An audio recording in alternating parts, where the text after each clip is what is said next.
Good evening, everyone, and a very warm welcome to all the parents, educators, and members of the Little Leaps community joining us today. Thank you for taking the time to be here with us for this session. As you all know, at Little Leaps, we deeply value creating spaces for reflection, learning, and meaningful conversations around childhood and the role we play in supporting children's development. Today's webinar is on the topic supporting the child's inner drive. Dr. Maria Montessori reminds us that any unnecessary help is a hindrance to the development of the child. This thought invites us to reflect on a powerful idea that independence is not something we give to children, but something that children actively construct within themselves. In this session, we will explore how independence begins from birth, how sensitive periods support this process, and how early experiences shape the developing brain. We will also reflect on the role of the family and environment in supporting movement, exploration, confidence, and the child's natural desire to do things independently. And to guide us through this topic, we have Gabriela Velázquez joining us today. Gabriela is an AMI assistant to infancy 0 to 3 trainer with more than 20 years of experience in Montessori education across Mexico and the United States. She holds a degree in childhood development and a master's in education. She also completed her AMI assistance to infancy diploma under the mentorship of Sylvia Singh. Since becoming a full AMI trainer in 2019, Gabriela has worked internationally across Europe, Asia, and the Americas, supporting the preparation of guides and assistants for children from birth to 3. She also serves as a lecturer, consultant, examiner, and director of training, supporting adults in understanding and applying Montessori principles in everyday practice. So, Gabriela, thank you for joining us and sharing your experience and insights with our community. I am sure our audiences are going to have meaningful reflections and practical ideas to better support the children in their lives as well. So over to you, Gabriela. But I know you have a presentation to share with us. But before that, I would like you to share your journey so far. You have been in Montessori world for the last 20 years. And how did you stumble upon Montessori and what has it been like in these 20 years? Well, first of all, thank you so much for this opportunity and this invitation.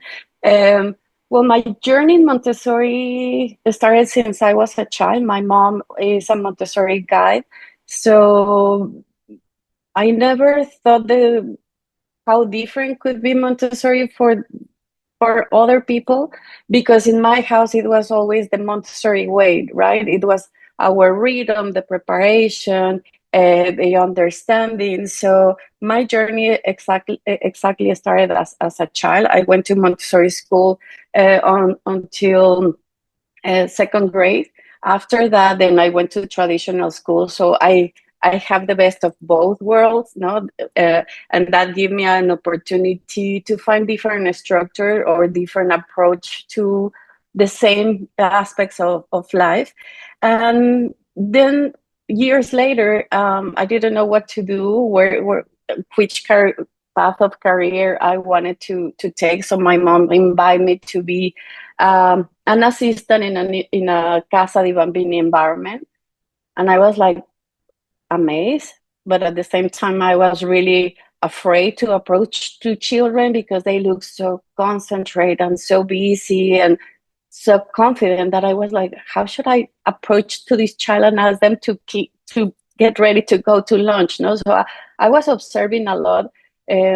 By observing the children, I was also remembering when I was working with those materials and the feeling and all this experience. I recall all these memories. And after that, then something happened. One assistant in the infant community couldn't come that day. So my mom sent me to that environment. And when I was working in that environment is when I discovered that that was the age range that I wanted to work with. Most of the time when you say I work with toddlers, it's like, how can you do that? They don't talk. Everything is on the floor.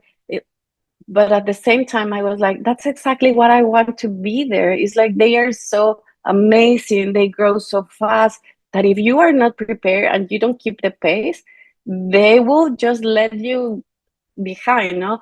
So that's how I start my journey. I have the opportunity to be mentored by Sylvia Singh, that she was also the trainer of my mom. And yeah, since then is how exactly my journey started. Then I took my diploma course. I worked many years in infant community. I was always thinking, oh, next year I'm gonna take I'm gonna change careers. I'm gonna do this, but there was always something about toddlers that keep me in the environment. So that was my journey. I have the opportunity. I was living in Cancun at that time, so I have the opportunity to have children from different countries, and that was also a really important experience for me, because then you can see all these um, concepts that Dr. Montessori talk about, no? How the children develop, no matter where they are coming from, no matter the language, they all reach the milestones around the same time. But if we provide the right environment, and the person that is with them knows what and when we need to give them the right materials or the right experiences. So that was my journey with Montessori. So I always believe that Montessori always find you, no matter where you are. Montessori will always find you. So that's how I started my journey with Montessori. Okay, so thinking a little bit about my own experience as a child, as a guide, as a mom, because I also have a child.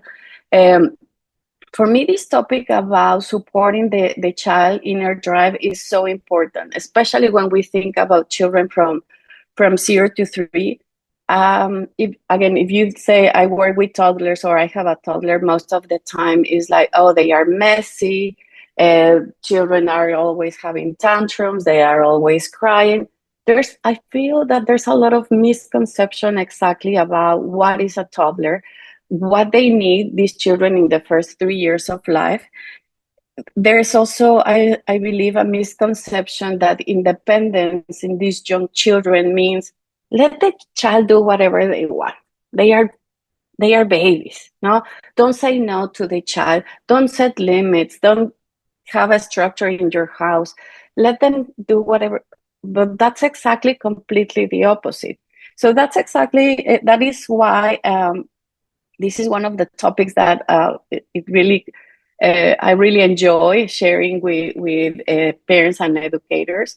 So my plan for today is, I know we have a short period of time, and I also want to answer some questions. So I would like to talk a little bit about what is exactly the meaning of independence and how this independence look in these children from 0 to 3, the importance of all these aspects that Dr. Montessori observed in these young children that today neuroscience is supporting. And just keep in mind that she said this more than a century ago, without all the technology that we have today. But now neuroscience is supporting all these different aspects that she observed. I'm going to spend also time talking about the importance of the preparation of the environment. I think there's also another misconception about Montessori. We think that Montessori means super expensive materials that you find in a catalog or in a website or in Pinterest, and that everything is only natural colors and everything needs to be white. And Montessori is an approach to life. It's this support and this respect that we provide to the children. And you will see, and I hope that at the end of this talk, you just walk around your home or your environment, and you notice how you can make slight changes without having to invest a lot of money, just to support what the child needs right now to become independent. So that's my plan. And of course, when we talk about toddlers and independence, I know it's not so simple. I know it's not so easy, because they have their own agenda. The rhythm is different from ours. And this is where a really stable, peaceful, an adult with information and knowledge is crucial. So I'm gonna give you some tips that I have been observing over the years as a guide and as a trainer or as a mom that can make this power struggle less stressful. But especially, I would like you to reflect what you need to really support your child to become independent, because that can make a big difference in their, not only in their self-esteem, it provides a lot of benefit for their cognitive development and their social interaction. So we cannot talk about independence and Montessori without really going to the root. No, what exactly she meant by independence. So for Dr. Montessori, when we talk about independence, is how gradually, especially these young children, will start having more integration of their mind and their body working together, following an inner guide or an inner teacher that is going to show them what do they need to develop, which skill they need to develop, uh, which aspect of the environment they need to take in for this self-construction. Because again, if we think about these really young children, Montessori defined especially this child from 0 to 3 as a psychic embryo. So what is the meaning of this word? I remember my dad, the first time that he heard that word from my mom, he was like, what type of course are you taking? It's like, are you sure this is education? Because this is kind of, so this is exactly what happened. All this concept or these ideas from Dr. Montessori, that she was a pioneer in education, completely shift our mindset. So when she talked about this child from 0 to 3, this psychic embryo, she's talking about a child that need to develop all the human characteristics of their specific group, right? So think about a newborn. They come to the world with no language, only reflexes to survive. They don't have really emotions. They are developing their will. So this psychic embryo, so imagine that it took them 9 months to develop all the physical organs and their physical body. So now it's going to take them around another 3 years to build this human being, right? But it depends so much on the environment. Who are the people that is interacting with them, the culture that they are part of, the language that we speak, the beliefs of my social group. So everything that is around them is going to help them to shape and build and develop their personality. These children, basically, when we work with the child from 0 to 3, we are setting the foundation. We are setting the foundation of the human being. Dr. Montessori described them as the man of the future. So whatever we are giving right now, is imagine that we are setting the foundation for a really tall building.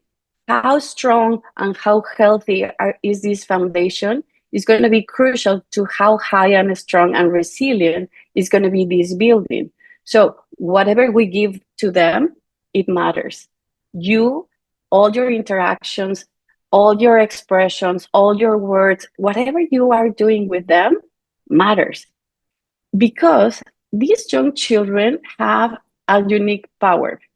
And I'm pretty sure you might hear about the power of the absorbent mind. So this unique mind that is only present in children from 0 to 6 years old. Every human being, no matter in which century you were born, no matter where the social economic level, every human being, we are born with this absorbent mind. But here is the tricky part. This absorbent mind doesn't have a switch. It doesn't turn on and off. You cannot say to the child, absorb these good parts of me, but these parts of me, when I lose my patience, when I don't look at that. It doesn't work like that. The absorbent mind is, there's a really popular analogy of the sponge, right? So whatever you give to this sponge is going to take in. There's a important 0 to 3 trainer. Her name is Chacha Vidales, and she used a really nice example. So imagine that you have 3 containers. In one container, you have clear water, like a lot of water, super clear. In another container, you have a small amount of water, not too dirty, not too clear, like in between. And in another container, you have just a small amount of water, or you have like really stinky water. So whatever so think about the water as the environment. The quality of the water, the quality of the interactions, the experiences is what this sponge is taking in. So if you just give few experiences, few activities, not so positive interactions, that's exactly what the child is taking in. So here again is where you and the prepared environment will matter. This absorbent mind, most of the time we think that is amazing for learning. Oh, if my child is in a multilingual environment with this absorbent mind, my child is going to be multilingual. Yes, but it depends on other factors. The absorbent mind is not only for knowledge, to be more intelligent, it's to absorb everything. Beliefs, culture, biases, preferences, religion, how we greet, what we eat, what we don't eat. So everything that is around them. So the tricky part here is that from 0 to 3, this absorbent mind works in an unconscious level. So you don't recall your first word, you don't recall what did you eat the first time, you don't recall that, but you have the structure to be able to communicate, for example. Another important aspect that she discovered was the power of the sensitive periods before they were described or labeled by neuroscience as window of opportunity. But today, this term has changed. Now they are more defined as critical periods. So imagine that the sensitive periods are like a spotlight. They're gonna guide this absorbent mind and said, okay, I want you to pay attention to this particular aspect of the environment. During this critical period is the best time for the child to acquire or refine or to develop a particular skill. So some of the sensitive periods that we observe more, again, these sensitive periods go the first 6 years of life, but I'm just going to mention the ones that are more obvious for 0 to 3. So the ones that are obvious for 0 to 3 is movement or their language, small objects or tiny details. That's why they like to pick up really tiny things that they find, and they put it in really tiny spaces that sometimes might not be too safe. They have a sensitive period for refinement, development and refinement of the senses. So these sensitive periods, as I was mentioning, really help the child to refine or acquire a really particular skill. But here comes the challenge for us as an adult when we are not prepared or we don't know. They require repetition. So I don't know if you have seen your child that you are ready to go outside and they decide to remove their shoes and they put on and off, on and off. And you're like, we're going to be late. We need to go. Remember, the child has a different agenda. They require repetition. So sometimes we see behaviors that doesn't make sense to us. Why you need to go up and down the same step over and over? Why do you need to stand and sit down over and over on the same chair if you already know how to sit? Because every repetition helps the child to establish more neurological connections. So the more that they repeat an activity or a word, an action, an experience, these acquisitions will become permanent. So when they become permanent, this will allow the child to master this new skill and get ready to learn or to practice a new skill. So that's why it's not that the child will not learn to talk, but in the first 6 years of life, it's easier for them to absorb the language and practice and repeat. Think about us as an adult. If you want to learn another language, we don't have the absorbent mind. We don't have the sensitive period of language. That means that you need to invest time, money, effort, be consistent. And you will never master the language the same way as a child that learned in these first years of life. So every time that you see a child repeating, working with a material, wanting to sing the same song, that's a sign that the child is going through a sensitive period. This repetition, they really need. So if you want to support independence, you need to support repetition. The time of the children is 10 times as lower than ours. Okay, so this is why when we think about independence, I don't want you to think that independence is only learning to do things by yourself. Independence is a way that, or every time that the child is doing things by themselves, actually what we are supporting is brain development. Not only that the child feel more empowered because they can do it. Every action, every interaction, every try, every mistake that we as an adult perceive as a mistake is making new neurological connections. And here comes the scary part. During the first 3 years of life, especially the first 2 years of life, is when the children will do more neurological connections. They will do more that they will never need. So here is where it comes. So repetition is going to be important for these permanent acquisitions. Repetition of a new ability will help the child to, for example, you learn as a child to ride a bike, and maybe in 10 years or 20 you don't ride a bike, but now you try to ride a bike and you know how to do it because your brain is already wired, you have already this ability. So every experience, every interaction, everything that we are doing with the children is shaping the architecture of their brain. So independence is brain development. It's not only learning how to put on my shoes or pour water when I am thirsty. It's making this, helping the child to connect their brain with the rest of their body, sending the message to the right muscle, having more control, estimating the distance between them and the glass so they don't spill the water. So, but I know this could be messy. I know that this could take a lot of time from us because our time is different.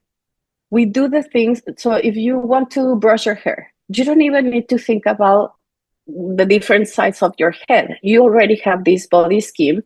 You know how to do it because you learn it as a child. For the child, everything is new. You give a brush and they put it in their mouth and you are like, no, it's for your hair. Well, the mouth has so many a lot of sensorial terminals. It's providing information to the child about the shape, the weight, everything. That's why we see toddlers that they touch everything, they put everything in their mouth, and you are like, you're gonna get sick. They are building their immune system. The less things that they can explore orally, the more that you will extend this oral phase. It's just a phase, it's not forever. Later, they're gonna use their hands as a tool of exploration because the hands also have a lot of sensorial terminals. So sensorial exploration is also crucial for independence. How the child is gonna know how heavy is the glass when they want to drink water? If we give them a sippy cup, if you put the bottle inside the mouth and you don't let the child to get wet, all these experiences, just think about pouring water and try to drink, and they spill the water, right? They are having sensorial information about their body, getting wet. They are receiving information about the distance and the control that they require to coordinate to bring the glass to their mouth. There's a lot of mathematical mind here. How far is the glass? How close I need to get? So I know for us, it's just easier to give the glass.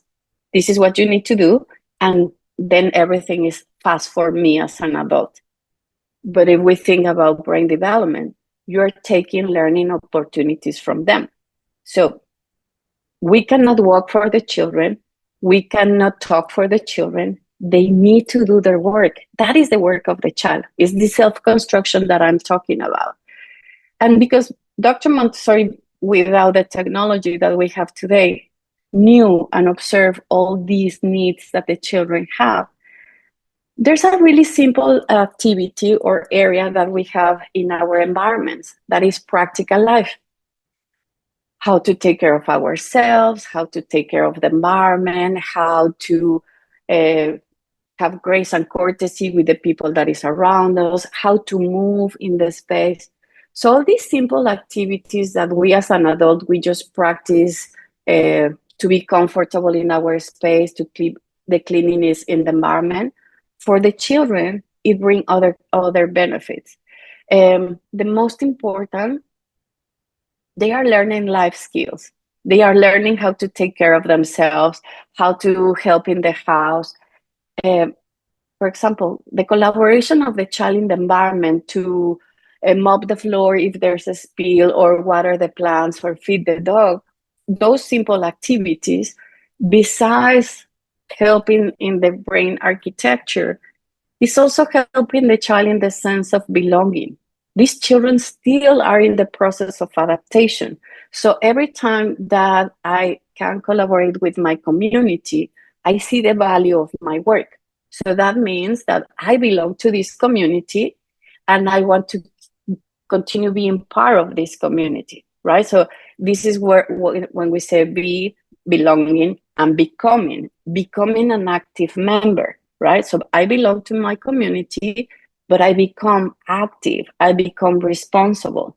But if we do everything for them, there's something that we are taking away besides the independence. So these practical life activities, one of the benefits that they have is that they support executive functions. So the executive functions, just imagine that they are like the CEO or the air traffic control of the brain. No, these executive functions basically live in our prefrontal cortex. The prefrontal cortex of our brain, it takes around 24 to 25 years to have all the neurological connections. Just to give you an idea, in the prefrontal cortex is where we have the inhibitory control or self-regulation, right? What happened with toddlers? Toddlers get upset and they have big emotions. Toddlers want to do something, but they can't remember the steps, or they cannot follow a sequence.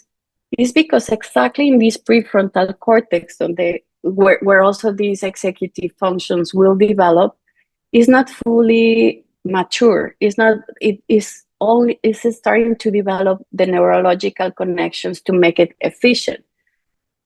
But here is where we need to understand that this is developing, because we are expecting an 18-month-old or a 24-month-old to regulate their emotions, to do the things in the moment that you're asking, to go and get something. They can't. Their brain is not wired yet to do that, but they will do it. How are they going to do it? Here is where the preparation of the environment and our responsibility comes. No, it's not that I don't want you to think that everything is only for the child and the child has to do all the work. Yes, they will do their part, but we are also doing our part. So when Dr. Montessori talked about the prepared environment, she was not talking about only the schools. Any space that you are sharing with the child should be a prepared environment. Every space where the child is spending time should be a developmental space. It doesn't have to be huge. It doesn't have to be the entire house. Sometimes it's just a corner. Sometimes it's the different areas that we have in the home, but there has to be certain preparation. In this prepared environment, to support independence, the younger the child, the more that they will rely on the external order. So everything that is outside, the room, the house, the school, everything that is external, the child doesn't have control, but we as an adult have the control. So everything in the environment need to be organized. It has to be accessible for the children. Why? The children have a human tendency of order, so they need order. They also have a sensitive period, so they really need this order. But they need order in the physical space where we have our toys, where we have the clothes, where we have the kitchen, where we eat. So they rely in this physical order.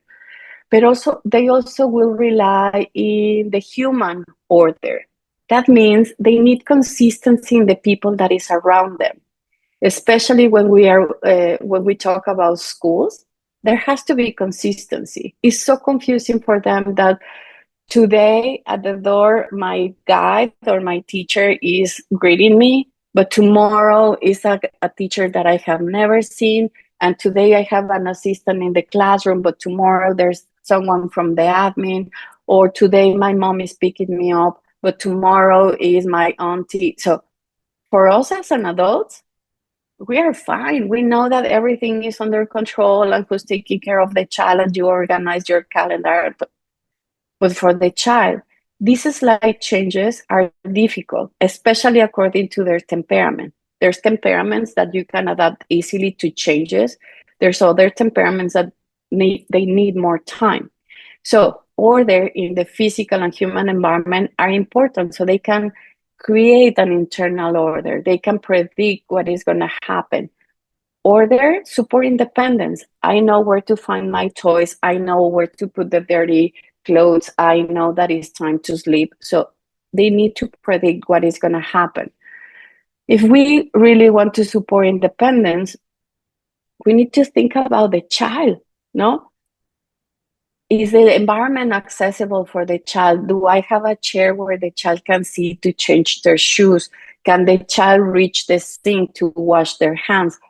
Is the glass small enough so the child can really hold the glass and be successful? So everything needs to be the right size for the child according to their age, according to their physical capabilities too. So we have to think about those kind of things. We need to provide in this space freedom. If the child has, imagine that you have, I don't know, you go to a store, a shoe store, and you see all these shoes, but they say you can only see the shoes. You cannot wear them. You cannot touch them. You have to stay next to me. What is going to happen? Or you go to a bookstore, no, you see all these books about child development, but they say you can only see the books. You have the desire, you have the need, but there's a restriction. So when you're preparing these spaces, the spaces should be available for the children. The children should have the freedom to communicate, the freedom to move, the freedom to work as long as they need with this material. But of course, we share a space and the child needs to learn social rules. So we're going to start setting certain boundaries or certain limits that the child can handle, okay? Not to give you a silly example, not because an 8-year-old is tall enough to drive a car, you're going to let that child that is 8 years old to drive a car.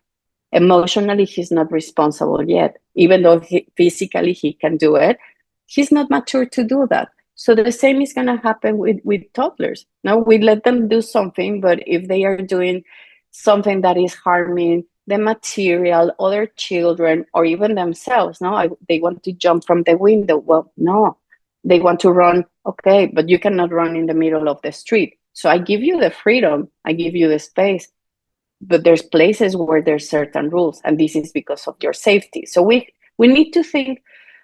There's a lot of misconception thinking that freedom means let the child do whatever they want. No, they need boundaries. So think about limits like the railroads. You're trained to go from one village to the other. You need to have the railroads. They can go as fast as they can, but they need this contention. Without the railroads, they will not go anywhere. So limits are that. Is this contention? Is this a structure that you need to be part of this social setting? Everything needs to be beautiful, simple. Beautiful doesn't mean expensive. Beautiful means complete, attractive, clean. So that is beauty. And beauty is personal and beauty is cultural. So with those small elements, we're also helping the child to adapt to their community. Everything has to be safe. If whatever you have in your environment is not safe, what is going to happen is we as an adults, we have this instinct of protection. So we want to restrict the freedom to explore. We will not let the child explore. We will not let the child to use this glass because it's glass, no? Or we will not let them use scissors because, well, but maybe you can find child-sized scissors that could be safe for the child. And you're going to be with them and you're going to show them how to use them. So if your physical space is safe and your human environment is safe, the child feels confident to explore. They want to interact with the environment. But if they are constantly hearing, be careful, don't do that, it's like, well, why should I try? And then we are expecting that they should do the things by themselves when you are telling them. When they want, you don't let them. So those are the things that we need to consider. But it's possible. We need to prepare spaces that invite the child to want to do things. The child, especially the child in the first 3 years of life, is completely egocentric. They are developing their identity when they are around 4 or 5 months and between four to 10 is when they start understanding gradually that they are not an extension of the parents, that they are their own person. So they are egocentric. That's why we see children around 2 years old that everything is mine. The first words that they say is I, mine, and no. Those words are necessary for self-affirmation. So when we prepare an environment that invite the child to explore their abilities, what they can do, they feel that they are part of this environment, they are part of this community.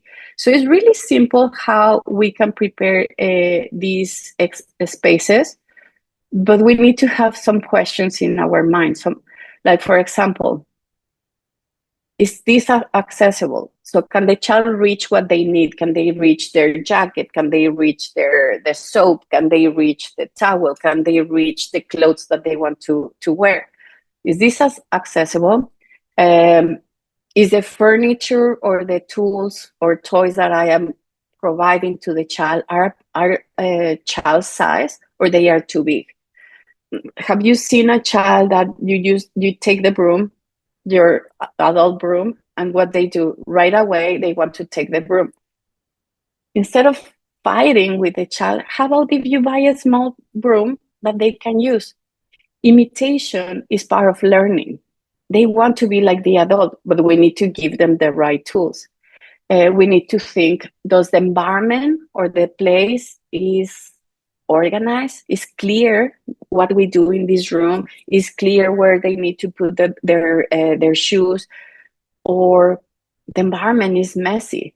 Now we are expecting children to be really organized, but then you open your drawer or then you go to the kitchen and there's a lot of clutter. Now we like to collect things because maybe we will need it later. How is it the space for the child? So we are the model. Children see, children do. Are you organized? Okay, I can follow that. You are not? I can't. But something interesting about order. Order also is cultural. No, what I've seen in my house that was order is what I assume that's order. And order is also really personal. What I consider messy, maybe for you is like super organized. So those are the considerations of order that always there's an interesting discussion between parents. No, it's like this is messy, no, this is not messy. So then we also need to think about how free the child can move in the space. If we are providing enough options for them in this space. So do we have, does the child can choose, for example, their clothes? Can the child can choose from a small amount, okay? Children need limits, as I was mentioning before. The reason why the rooms are so messy or the house sometimes is so messy is because sometimes the room of the child look like a toy store. They have 500 toys outside, and parents are asking, or teachers are asking, why the children are destroying the toys? Why they don't want to play with these toys? Well, maybe because there's too many. When you have so many options, have you been in a restaurant that they bring the menu and there's so many options and you're like, what do you recommend? Because it's like there's so many that you get overwhelmed, you cannot even choose. The same happened to children. You give too many toys, they cannot engage, they cannot concentrate, they cannot use them.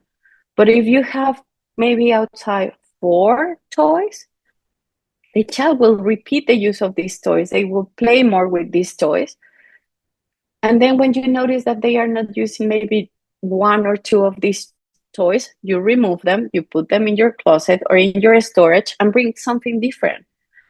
That is the rotation that we talk about in Montessori. That's how we keep the children engaged. That's why they keep exploring and finding new things. It's not about amount. It's about the quality of the toys for the experiences that you are providing to the children. In this particular time of life, there's a really big milestone, and that is toileting. Toileting is a big milestone.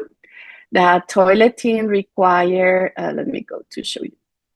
The toileting require a lot of preparation, not only neurological and physical, but also from the environment, also from the attitude of the adult of respecting the time and the space of the child.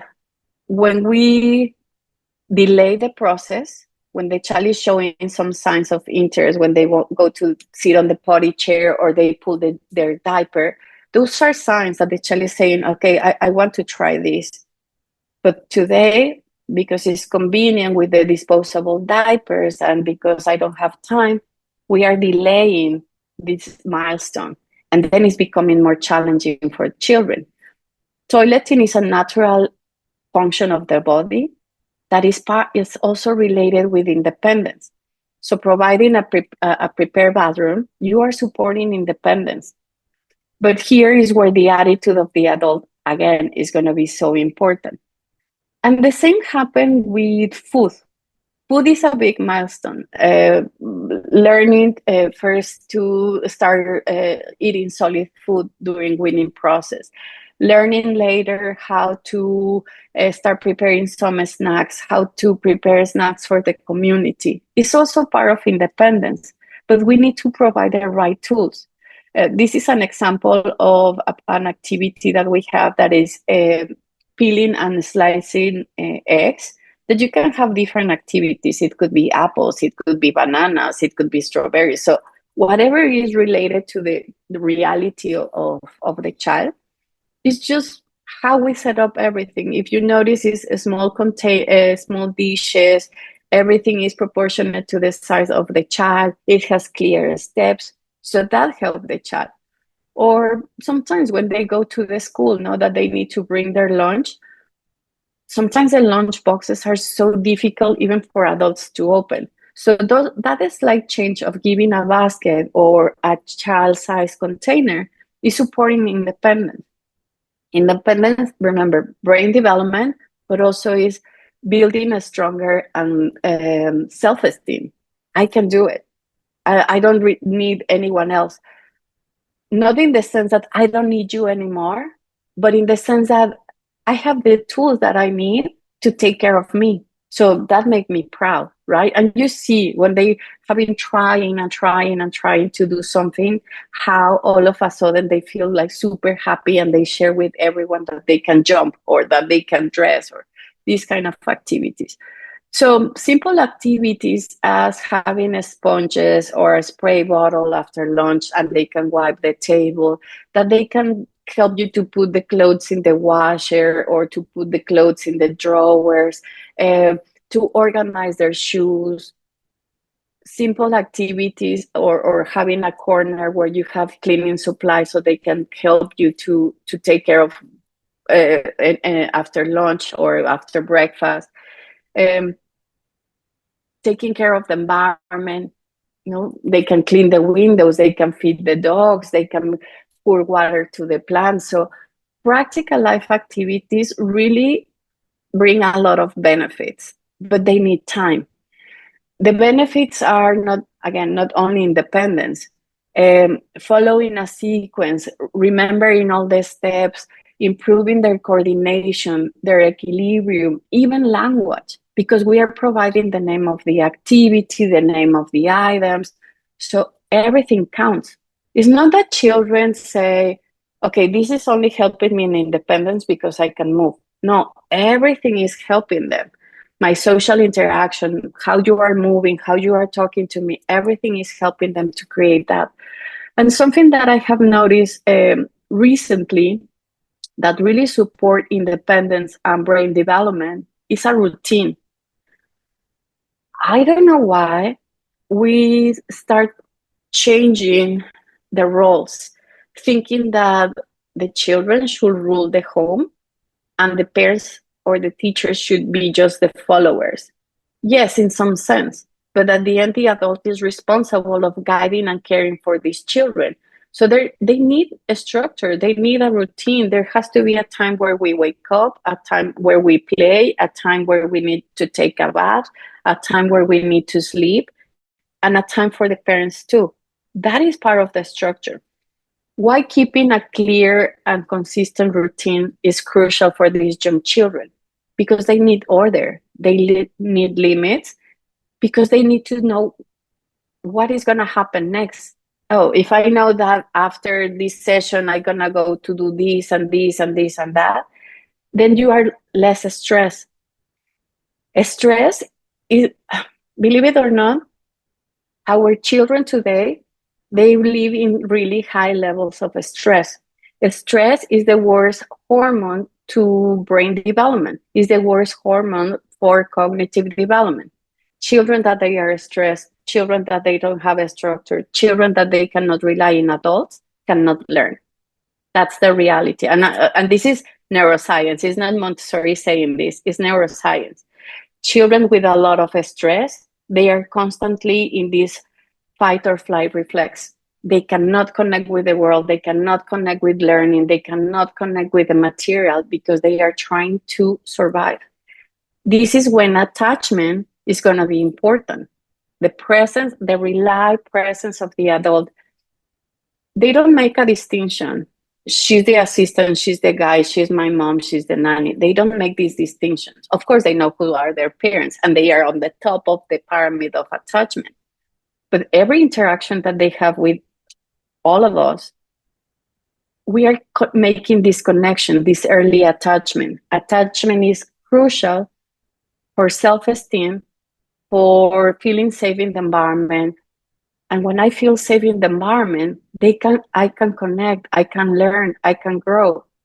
But if they don't have a structure, if they don't know what is going to happen, I don't know why my mom get upset because I am jumping on the bed when the day before I was able to do it. But today, because they are tired, they say no.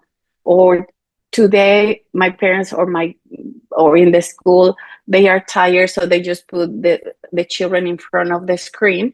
No, and the children are like too crazy. And then we are wondering why. Well, because we are not really giving the children the space and the time that they really need and the structure that they need.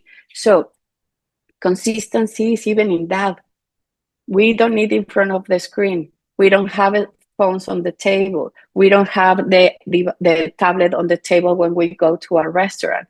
As simple as that. That's routine. That's consistency. That's telling the child this is what happened every time that we go out. So you don't have to worry because there's order. This structure give point of reference that will support independence. Will give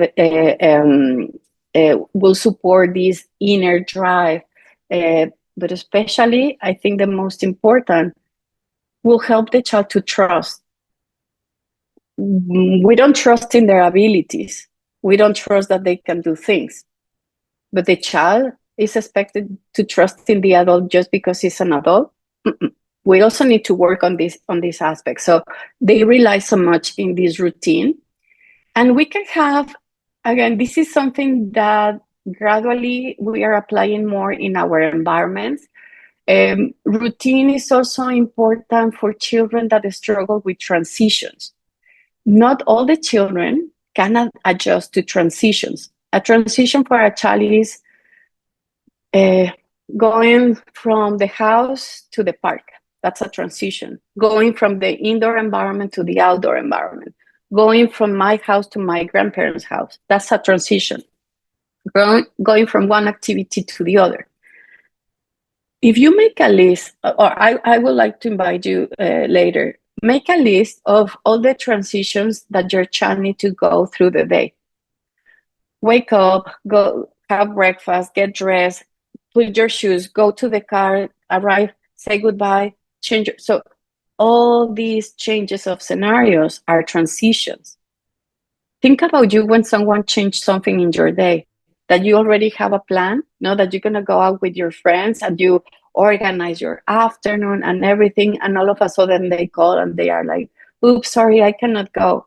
It messed up all your plan. You feel upset, no? The same happened to them.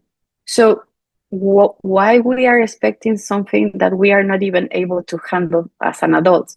So routine has to be simple. The simpler, the better. Some children, these children from 0 to 3, they are developing language, right? Something that we realize so much in Montessori is reality, because reality provides sensorial information. But there's a process that we go from concrete materials that they can touch to books or to nomenclature cards. So that means that language is an abstraction. They need mental images to understand and process the information.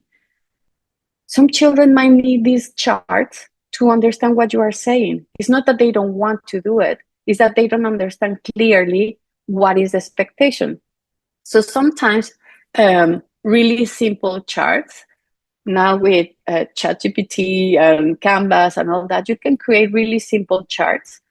I'm not saying put charts all around your house, just in the place where you know that the child will go back as a reference. It could be at the entrance so he can know, or it could be next to the door of their room so they can know, okay, this is what I need to do now.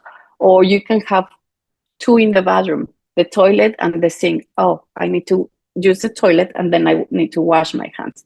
As those simple changes can really help the children to become independent. And again, consistency is helping in the brain architecture of the brain. There's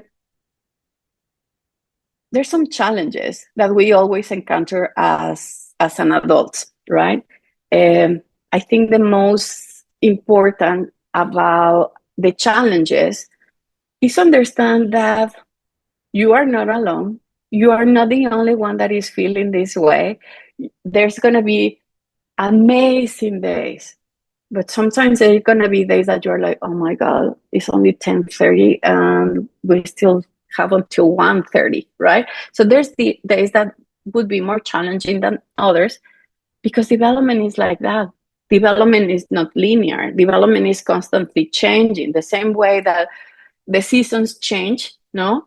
The same happened with development. So this is so important for us to understand that, yes, there's going to be really amazing days, and there's going to be that days that the child is going backwards. But that is part of the process. So sometimes they need to reassure. I'm sure that you have been in situations that the child is able to dress by themselves and they decide that today I don't want to do it. Sometimes this resistance is because they don't have the skills, the physical or intellectual skills. It's more that they are looking for the human connection. I need you to reassure me that I can do this. So sometimes something that we can say, because we want the child to continue following this inner guide, this intrinsic desire to do the things, we need to avoid to say certain things, or we need to avoid to intervene and fix the things for them. One of the things that we don't say, for example, is good job, or we don't praise the child. And sometimes I feel that we are judged in Montessori, like how mean you are, why you don't say good job. Because then I am changing the intention of the action. I am changing the desire of the child to do something for their construction to please me. And then what happened? If I don't say good job, that means that I am not, that the child starts making the connection. Or she didn't say good job. She didn't say, oh, wow. That means that what I did is not good enough. So we start planting these seeds of doubt. No, here is, did you like what the color? Did you like what you were doing? I noticed that you have been trying so many times. How do you feel about that? Now you can put your shoes. Let's try again. So acknowledging the effort is more important than the result, always. Another challenge that I think we have, and I know I am getting close to the end, right? Or I still have time. Okay, good. So sorry, I'm gonna try to be really quick. The thing is, it's hard to talk about 0 to 3 without wanting to say everything. But another challenge, I think, is the fear that we have for the mess and the mistakes. First of all, children are not expecting perfect adults. So why we are expecting perfect children? If the child is able to, for example, pour water without spilling water on the table, that means that he has been working really, really hard to control their movement. Or that means that maybe you are offering this activity too late. The child is already prepared and he already tried that. So mess is part of learning. Mistakes are opportunities to improve. But if you take away the mess and you take away the mistake, how they gonna learn? That's why I was telling you at the beginning, we cannot work for the child. The child needs to stand up and move and do it. We cannot constantly, for example, the child put the glass on the edge of the table and the glass broke. Well, that's a learning opportunity. Next time, do you see this outline where on your placemat? Here's where we're gonna put the glass. So you're helping them to learn from this opportunity. Mistakes are learning opportunities, are not the end of the world. Okay, we need to learn to deal with that as an adult. And I think the most important, the most challenging aspect of our life when we are working with children is our busy lives, our busy agendas. Children need time. So if you need to go to the school because you need to arrive at 9, well, maybe you will need to start your process 10 or 20 minutes earlier because they really need this time.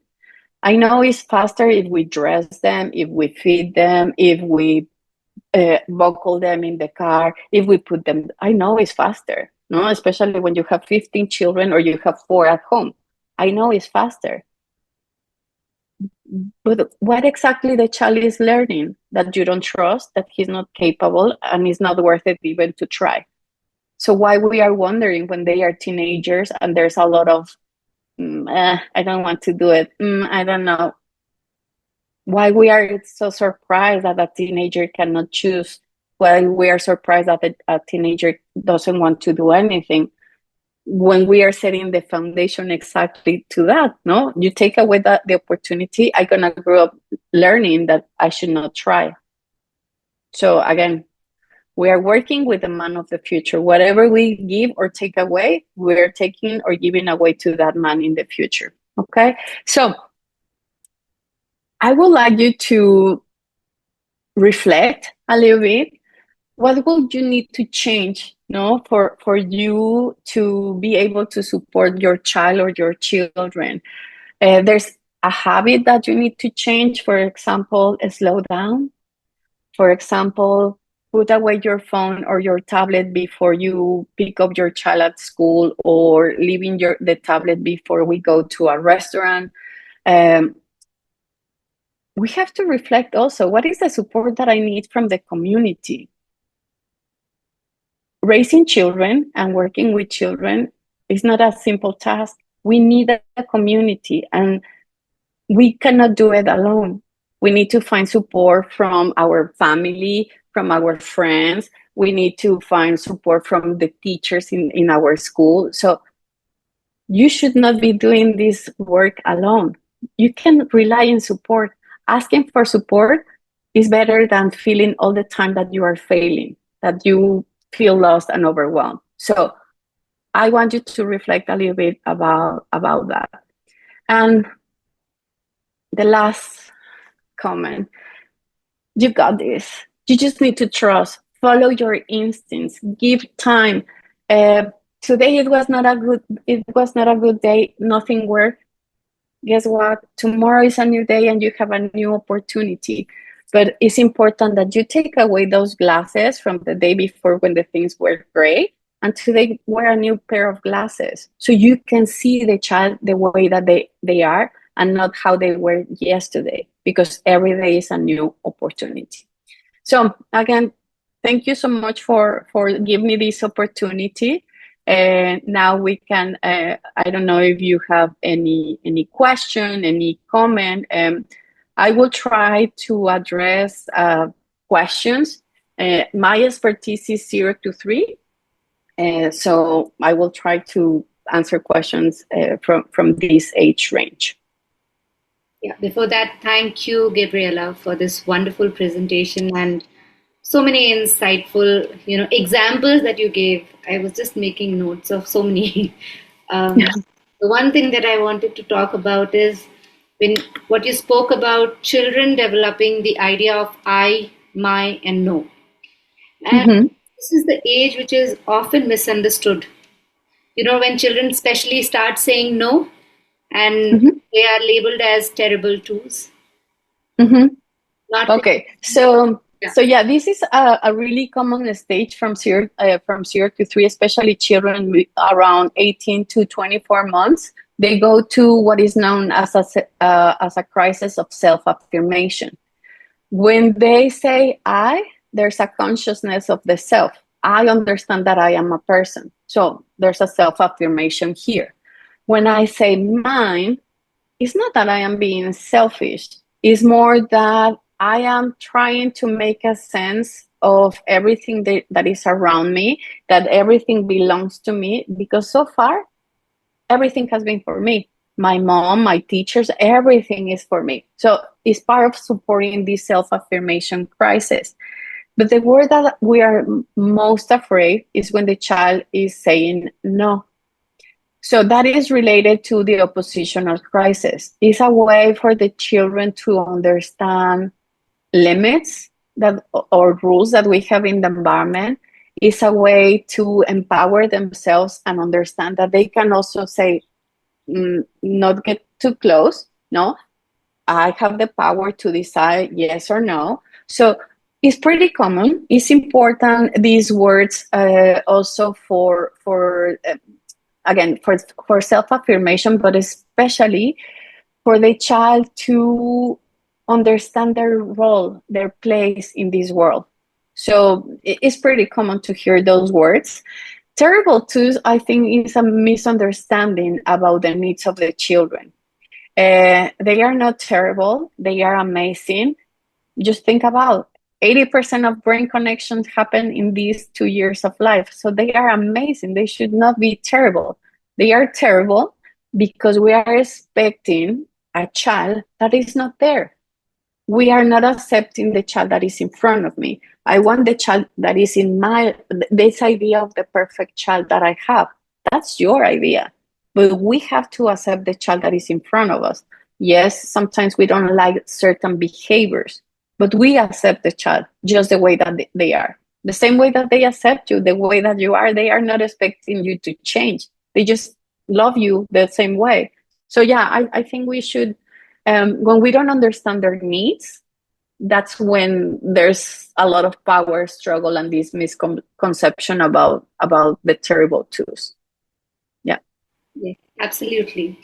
The other thing that I wanted to ask you is, we were talking about real things in the environment, be it glass, be it a child appropriate knife or a needle. But usually we see that because of parents' skepticism or that fear that my child may have an accident, many of the schools struggle to, get this kind of environment where they have real items, because if the accident happens, it may not be Mm-hmm. because, it was intentional, but yet, to just protect themselves from the entire rage coming from the community, the parent community, we do that. Mm-hmm. How can we make families understand and encourage them to believe that it is important for the child's development to have those real experiences, or else, having a plastic needle instead of the real one? Mm-hmm. We don't use Okay. plastic one for Mhm. sewing, right?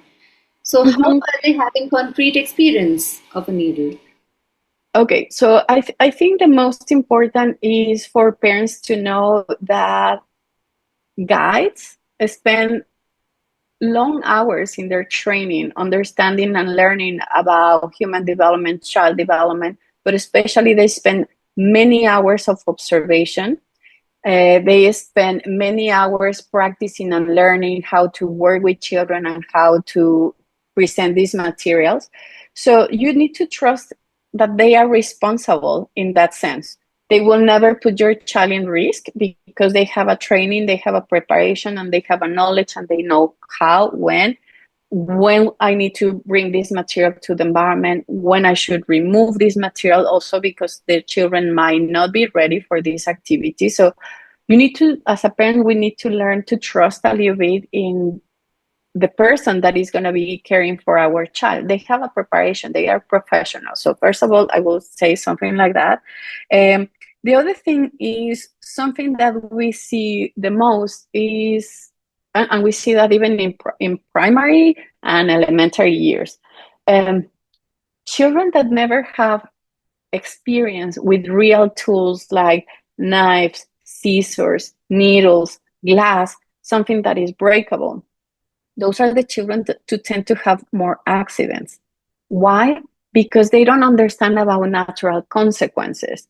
They don't they don't know that when a glass breaks, we cannot touch it. No, but the child that has been experiencing working with glass, they know that it breaks. There's rules that the guide said, like, okay, something is on the floor, everyone freeze. We don't move, and let me pick up. The adult is always responsible in the environment. So what I have seen, and I work like 25 years in classrooms in different social economic levels. I didn't have any accident because I was always there. I was always supervising. So independence doesn't mean children unsupervised. There's always adults supervising how the children are using and handling these tools.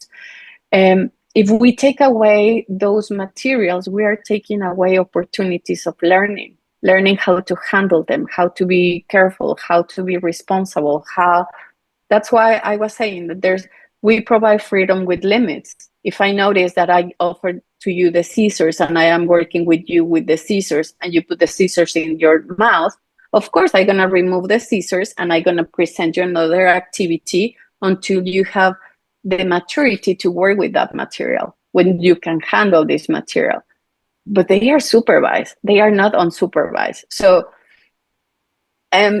something that I used to do in my school, the first thing when I have tours for parents to enroll, the first thing that I was showing was the needle, the scissors, and the glass, because I knew that that was so scary. And I was explaining the purposes and the benefits and the reasons why we have them. And also, I was like 3 times a year, I was having classroom observations.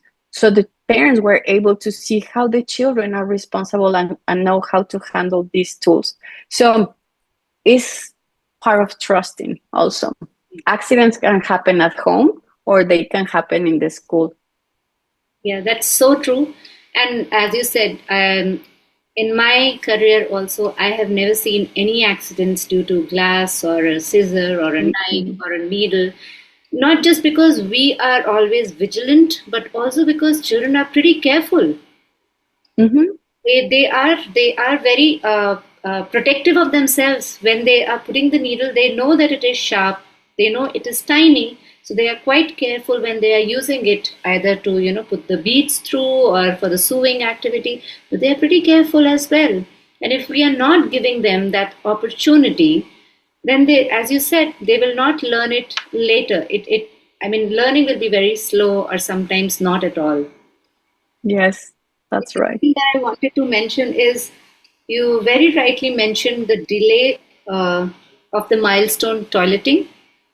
Mm-hmm. And not just that it is a important milestone in their functional independence.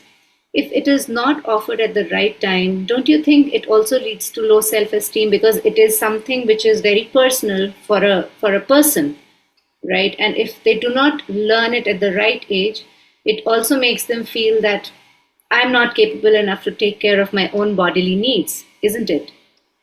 Yes, and something that we are observing more and more is children that maybe they didn't go to infant community and they go straight away to preschool or casa di bambini, that they don't know how to control sphincters. No, they are not toilet independent.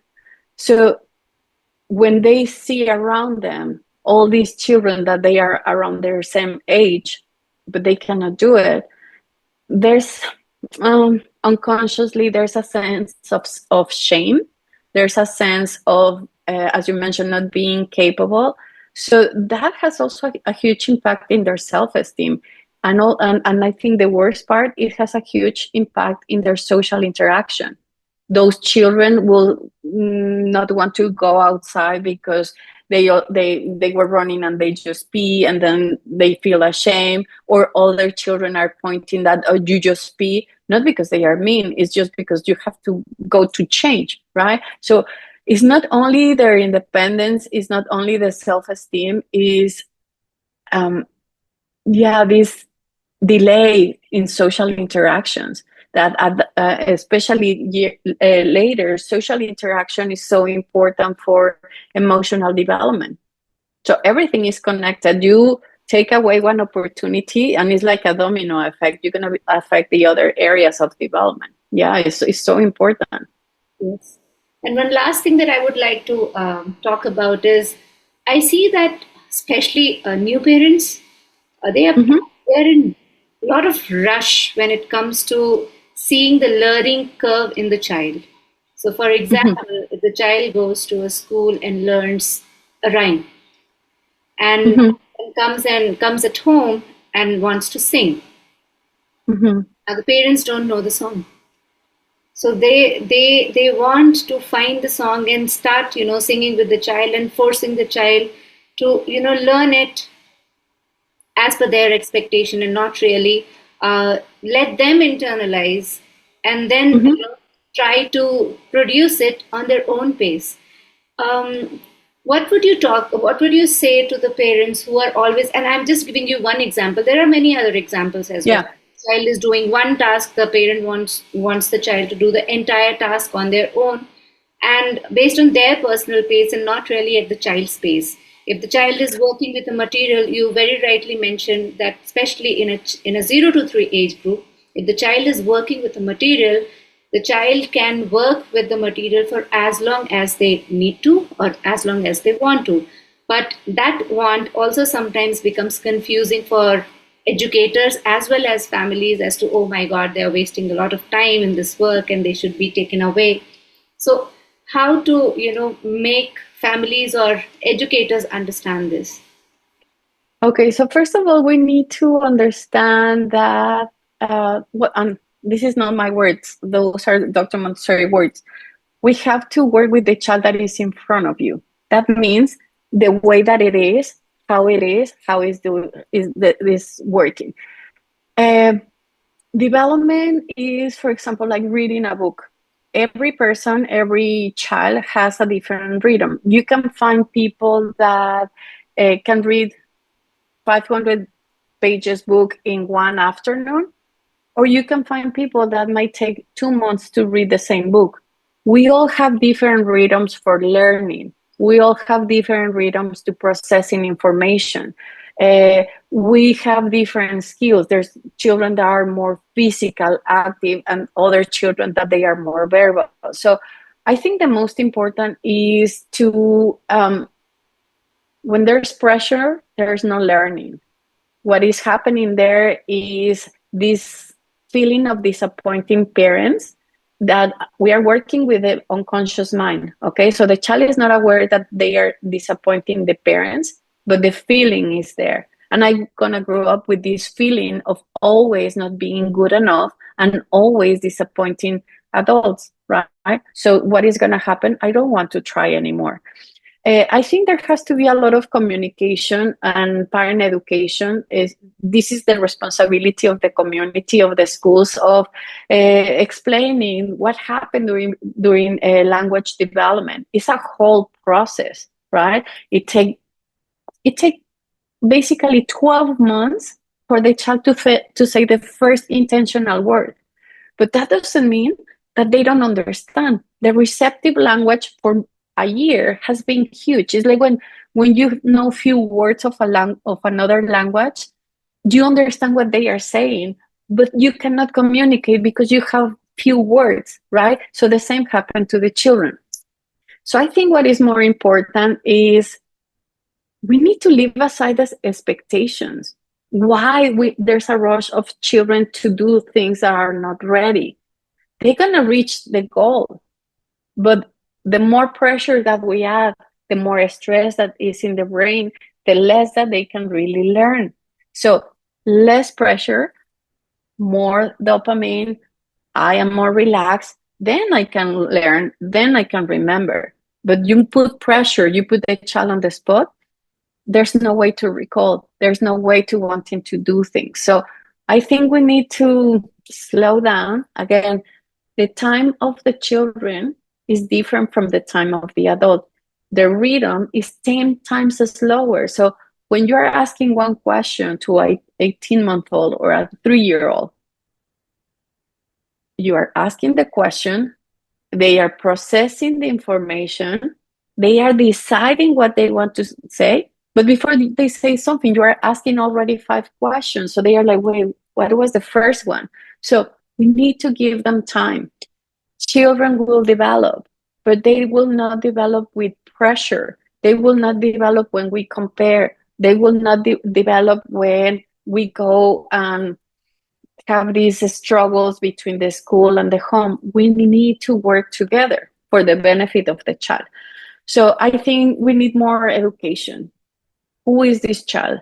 How they learn? When they're gonna reach these milestones? How I can support?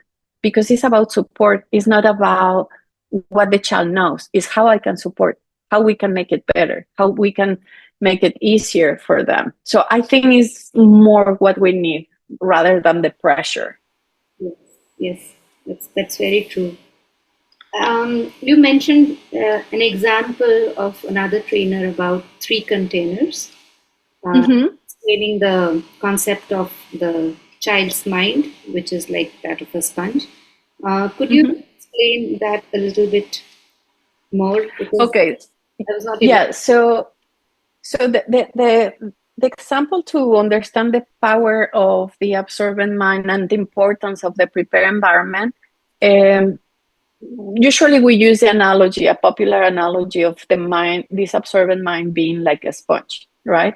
So the examples that Chacha offered for that concept is the water, or the quality and the amount of water, is all the impressions or all the information that this absorbent mind is taking in.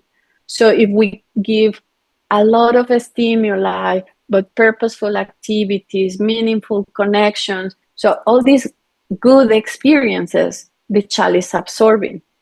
But the child also will take whatever we give. No, if we give really poor language, no, instead of saying to the child, I don't know, instead of saying, could you please bring me the basket that is on the top of the shelf? If I just say, bring me that, or I don't even talk with the child, then the child is absorbing only that. So the quality of the experiences will support how much or how little or how positive or not is what the child is taking in. So that's basically the example of the sponge and the water. All right. Thank you so much. Yeah, and I like the uh, quote that you mentioned about the sense of belonging, being belonging and belonging. It is so important for everybody to understand that children are coming, they are psychic embryo, as you mentioned, and then they are just absorbing the environment and trying to belong to the environment, and that makes them become a part of that environment. And that is when they are becoming to consolidate everything that they have learned in this 0 to 3. So Hmm. it's a beautiful progress, Exactly. yeah, learning experience. And thank you so much for explaining it in such a detailed and with beautiful presentation slides that you had today. We Thank are you. already out of time, so I don't think we can take questions from the audience today. But I'm sure they had a great takeaway from today's session. Thank you so much, Gabriela, for joining us today. No, thank you again for the invitation. Yes, thank you so much. And all of you, I wish you all a great weekend ahead. And I will share the video with you all. You can reach out to us if you have any other further doubts or questions, and we will try to get back. Thank you. Thank you.